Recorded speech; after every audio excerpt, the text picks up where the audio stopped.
আশেপাশের লোকেরা জানে না যে ক্ষুধা কি যন্ত্রণা।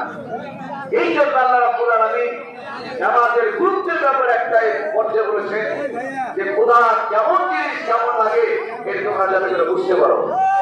এই জন্য নবী বলেছেন ওই ব্যক্তি কখনো মুমিন হতে পারে না, ওই ব্যক্তি কখনো মুমিন হতে পারে না যে ব্যক্তি নিজের পেট ভরে আহার করে রাত্রিবেলা ঘুমিয়ে গেল, কিন্তু তার প্রতিবেশী একজন একটি মানুষ ক্ষুধার যন্ত্রণায় ঘুমাতে পারে না, ওই ব্যক্তির খোঁজ খবর নিল না, খোঁজ খবর না নিয়ে খাবার খেয়ে ঘুমিয়ে গেল, ওই ব্যক্তি কখনো মুমিন হতে পারে না। প্রতিবেশী ক্ষুধার যন্ত্রণা কি এটা বোঝার জন্য আল্লাহ পাক এক মাস রোজা দিয়েছেন।